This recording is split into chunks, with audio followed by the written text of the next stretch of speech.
and then later on the cultural practices of this region got attached with the Hindu. Okay? So now, what is the contribution of the Guptas? So, for example, that contribution of the Guptas is the temple construction, beginning of the temple construction. For the first time in the Indian history, the temple construction has started. Then apart from it, not only temple construction, but also the compilation of the majority of the Hindu literature in the Sanskrit language. Then, moreover, one more discovery at the time of the Gupta was the script, which is the script that they innovated is the one which we are using till this stage. Then, so what was the name of the script? Nagari. Nagari. Okay. So Nagari, the temple they started was Nagar temple, and the script they started was the Nagari script. And so Nagari script later on, when Hindu religious literature was written in the Nagari, so the religious aspects or the religious pantheons they are called as Devata and the Devi. Then so and the literature of the Devata and the Devis are called as Daviya literature. So Daviya literature written in the Nagari came to be known as Devanagari. Then so that is there. Then so that's how the name change happened. And why Nagari name was given? Gupta's period is noted for the development of the many cities in India.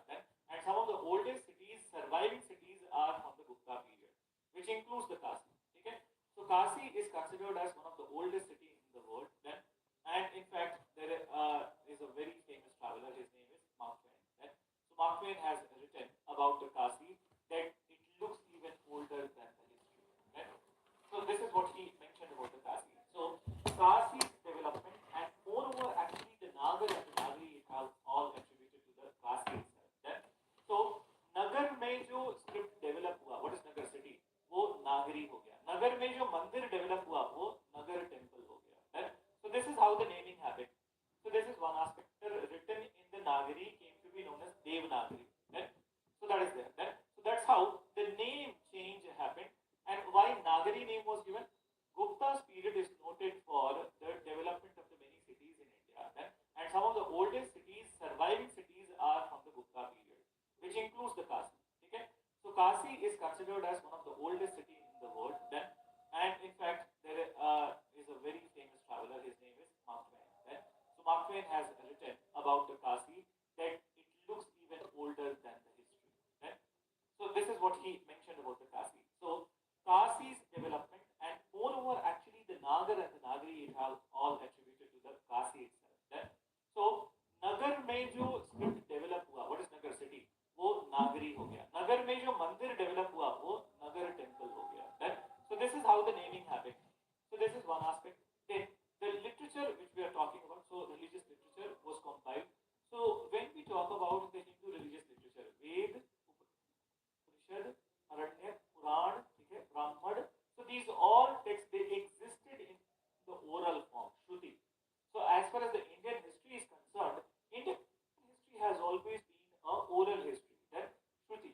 Then meaning that the history existed in the oral form, conveyed to the next generation, and the next generation conveying it to the other generation, so and so forth. Then so this is how it was there. Now, why it was not written? The issue was that there was no script in the beginning in India, and the first script of the India, we'll be talking about it in the language and literature, but I'm just talking about it, how it happened. So, first script of India was the Brahmi, which developed during the Buddha's age, and that's how the first compiled literature of India was the Buddhist literature itself. Then, so Buddha's age, and so as the Jaina literature, so they are the first compiled literature of India. But then, in Hinduism also, that they started compiling the things in the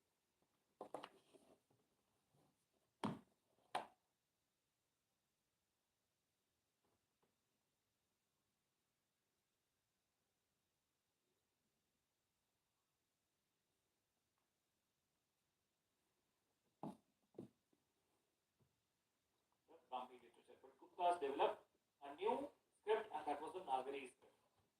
So, not only the Ved, Upanishad, Mahabharata, Ramayana, and Puranas, they were all compiled. Most important was the 18 Puranas. They are considered as the epicenter, not epicenter, the epitome of the Hindu ritual manifestation. So, 18 Puranas and 18 Puranas are there, out of which majority of them were compiled during the Gupta age. Then, and these all literature has further led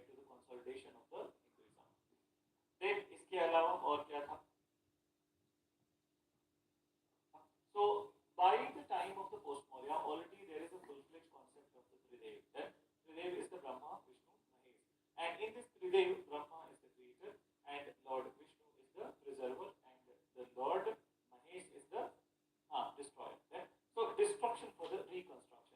But then this is the time when the concept of the three Devi also consolidated. So three Devi, the consorts of these gods. Right? So consorts of the gods Saraswati, Parvati, and Lakshmi. Okay? And these three forms are considered as the forms of the Shakti. Okay? So forms of the Shakti, and generally we use Shakti as the word Durga. So mention, you write. Then Gupta period. Gupta period is regarded as golden age of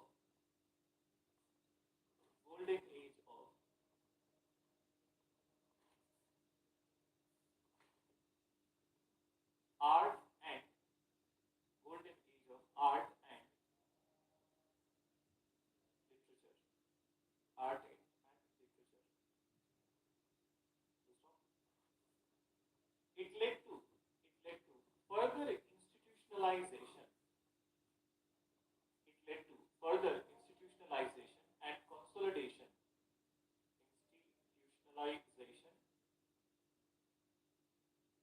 consolidation of Hinduism. Consolidation of Hinduism.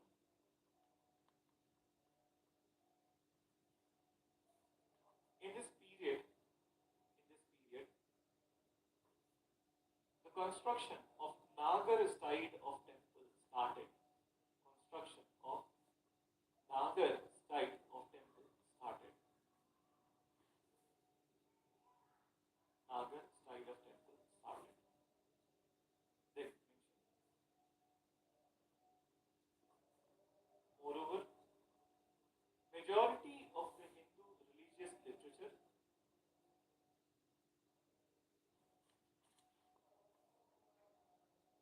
majority of the Hindu religious literature were compiled at this time.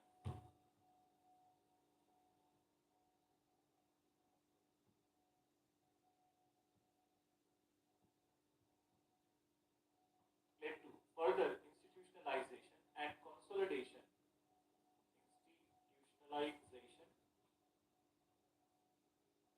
consolidation of Hinduism. Consolidation of Hinduism.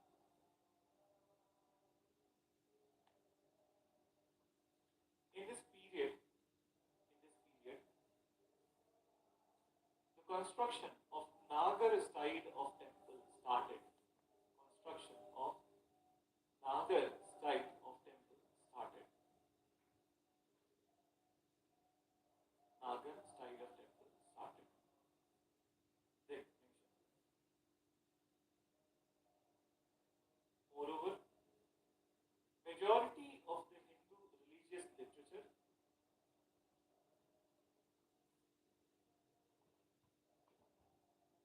majority of the Hindu religious literature were compiled at this time.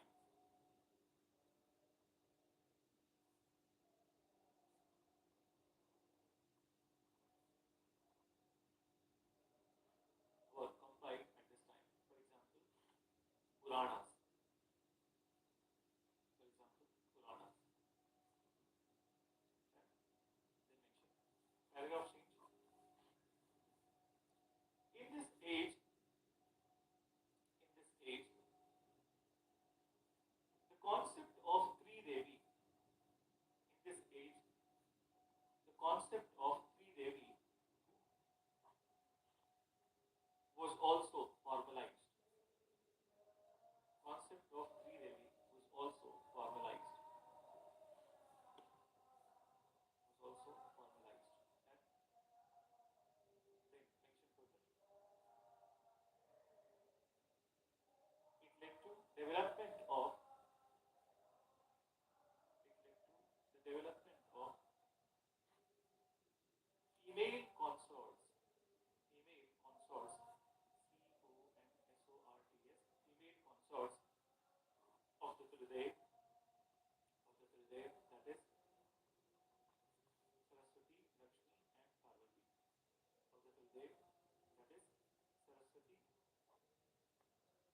consorts of Tridevi are writing. So Saraswati, Lakshmi, and Parvati. Saraswati, Lakshmi, and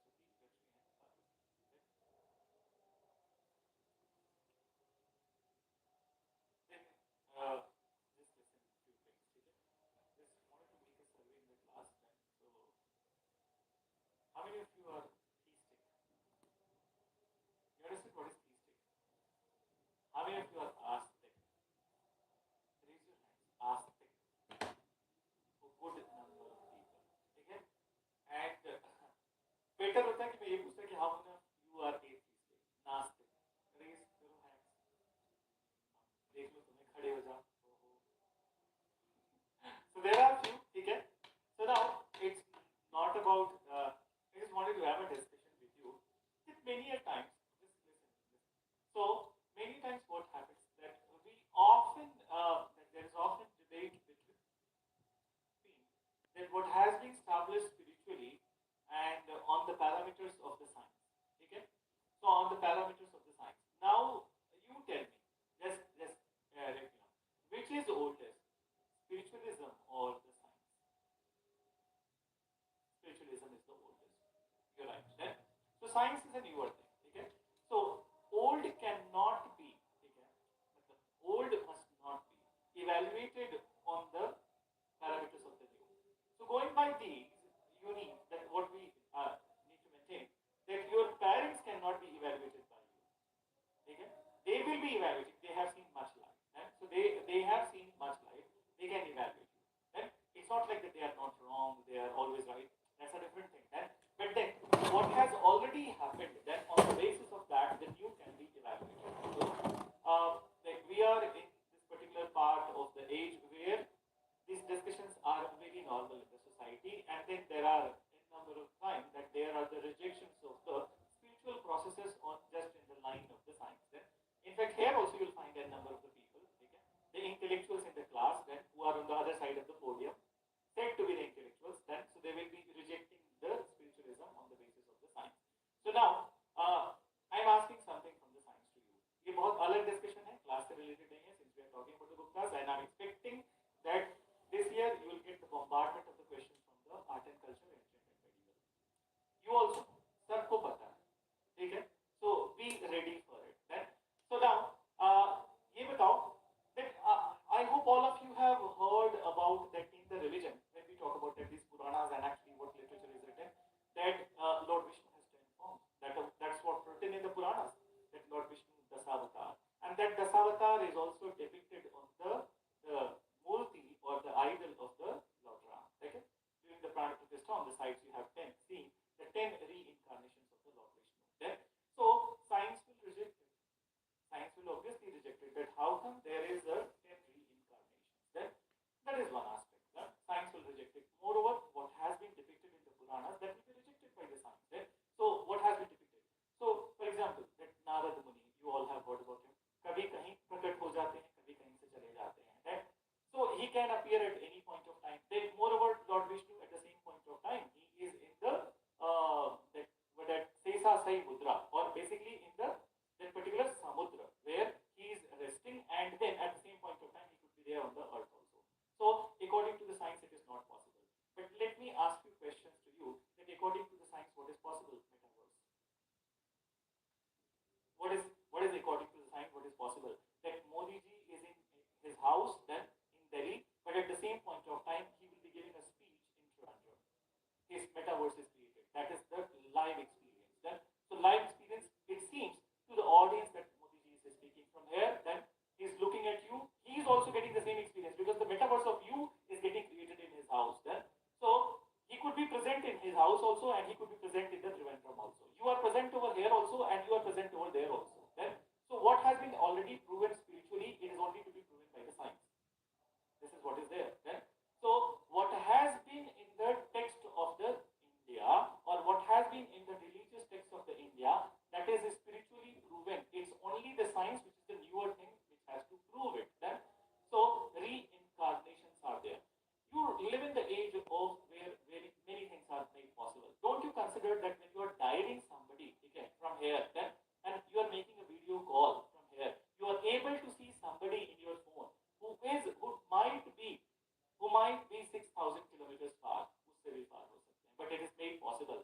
it not a magic? Right? Is it not a magic? You live in the age of the quantum dots. In fact, the hyper level of the theorization is the quantum dots, whereby you can possible it is possible that you can show it in the form of the quantum dots. Then, so if that is possible, so why not the reincarnation is possible? Then this question I'm asking to you, okay, and asking to the people who reject the spiritual processes. That in fact history has been witnessed to this land that whenever there has been a that scarcity in the depth of the knowledge, so people have reverted to this land. Then in the due course of time you will study that who all have reverted to this land. Then so reverted to this land. So एक बार whenever we will be in the topic of the Bhakti and Sufi, I'll tell you some similarities between the two, and actually one of the biggest similarity between the two religions, Hinduism and Islam. Okay? But not now. So I'm just leaving this question to you. Break चाहो तो 5 minute का ले सकते हो, then we'll resume the classes. ठीक है? Break चाहिए? ठीक है. तो 5 मिनट 5-6 मिनट ले लो. We can further extend to 10 minutes. ठीक है? 10 minutes ले लो. And ponder over this fact. I have many other questions to ask, but then इसमें भी एक बार सोचना. मैं ये नहीं कह रहा हूँ कि जो हमारे 3-4 भाई जो एथिस्ट हैं, देखो, अरे किधर देख रहे हो? मेरी तरफ देखो. देखो ये एग्जाम सबसे बड़ा बवाल है. पूछो क्यों? जो एथिस्ट हैं वो थीस्ट हो जाते हैं, जो थीस्ट हैं वो एथिस्ट हो जाते हैं. So we are done with the Gupta.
Right, and now we'll go to the southern India. So in this point of time, we have not discussed anything related to the southern India. So we'll start with the Sangam Range right now. Okay, and यहाँ के बाद basically what happens कि one time southern India, one time northern India. So this is how we'll be vacillating between south and north. So write a major title, Sangam Age. Sangam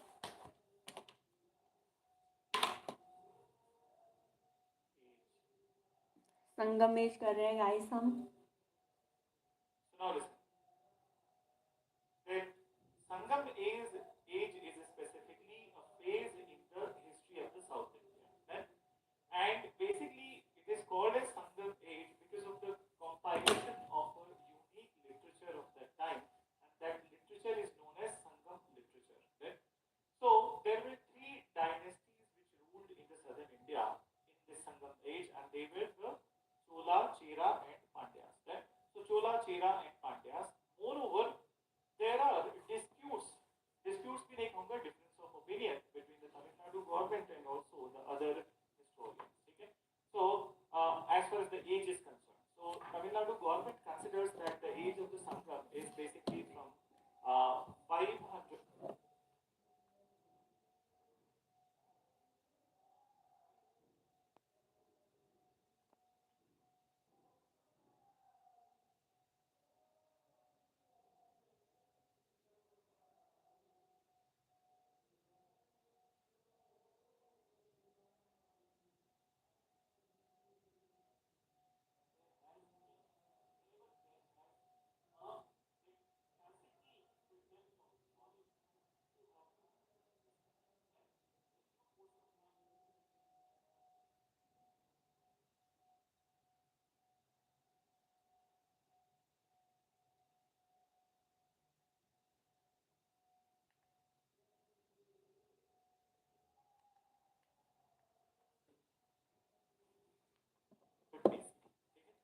500 BC, while on the other hand, the historians and also the central government right from the 1950s they have maintained that it is from 300 BC. ठीक है?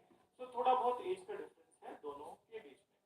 Now, whatever be the age difference, but then everyone is basically that they were of the view that the compilation period of the Sangam literature ended by the 600 AD, and thereafter the paraphernalia of the Sangam literature was written after 600 AD. So we are basically talking about the age bracket of 300 to 600 AD, 300 BC to 600 AD. Now understand. So as we mentioned, the three dynasties. These three dynasties were Chola, Chera, and Pandyas. In fact, they were contemporaries. There is no doubt about it that they were Mm-hmm. contemporaries of the Maurya. In fact, they have maintained that it is from 300 BC. Moreover, there are disputes भी नहीं कहूँगा, difference of opinion between the Tamil Nadu government and also the other historians. Okay?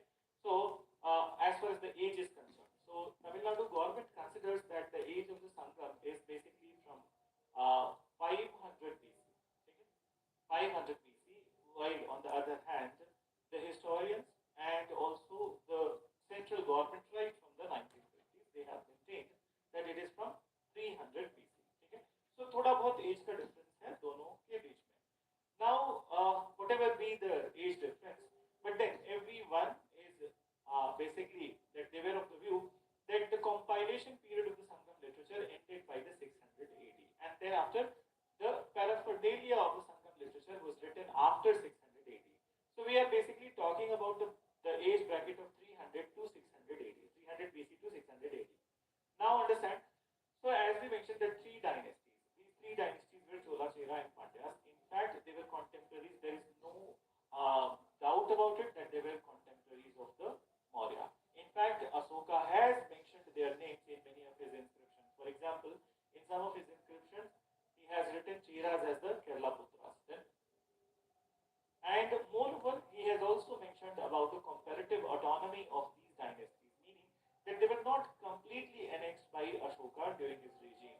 So, when Ashoka is said to be the first Chakravarti Samrat of India, he controlled the entire northwest part of India, even it included the parts of Iran and Afghanistan, and so as the entire the parts of the northeast, so as the entire central and the northern India. But in southern India, he has little control, particularly in these three areas. So Chera, Chola, and Pandyas.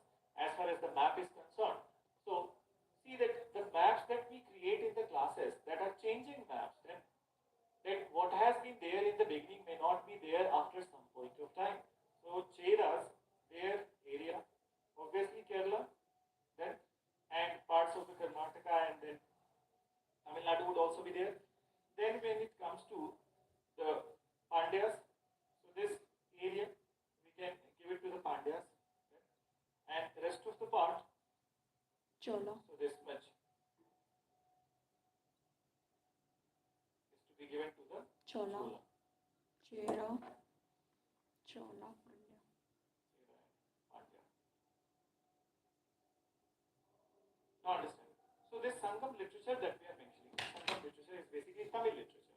Then, so but then in the beginning it was called as Sangam literature because it was the result of the three Sangam assemblies, and these three Sangam assemblies were convened by the Pandya rulers.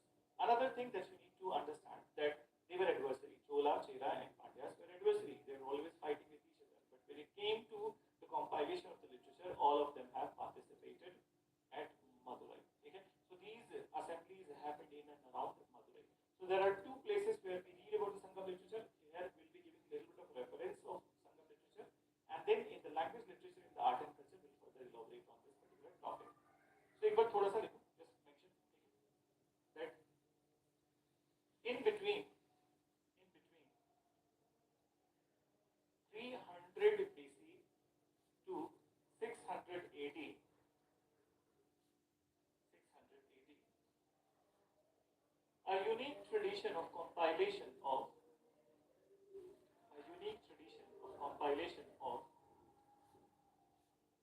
literature evolved, compilation of literature evolved in the southern part of India,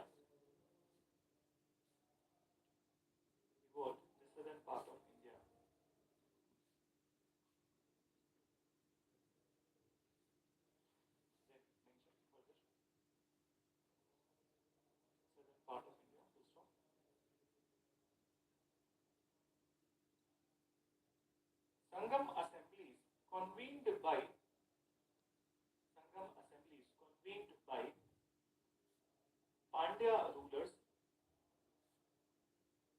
Sangam assemblies convened by Pandya rulers led to led to the creation of Sangam literature. Led to the creation of Sangam literature.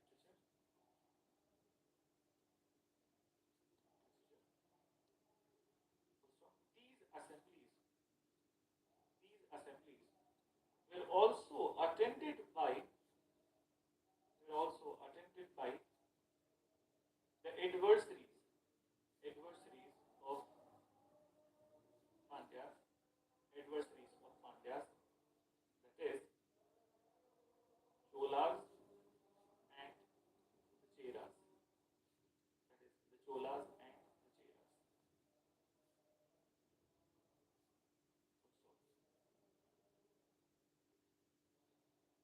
As such, all the three dynasties, as such, all the three dynasties are referred as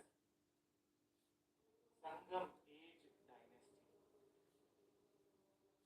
are referred as Sangam Age dynasty.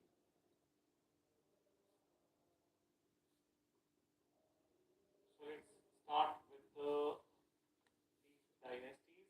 So first you write the Cholas, and with Cholas basically early Chola लिखना क्योंकि दो Cholas, there are two Cholas in the history. So early Chola.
thereafter the combined economy further mentioned.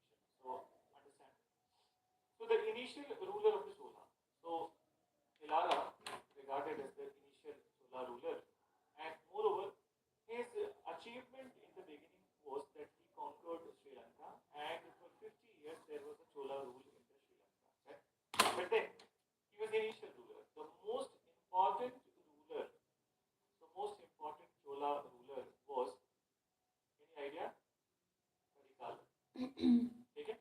So Karikala.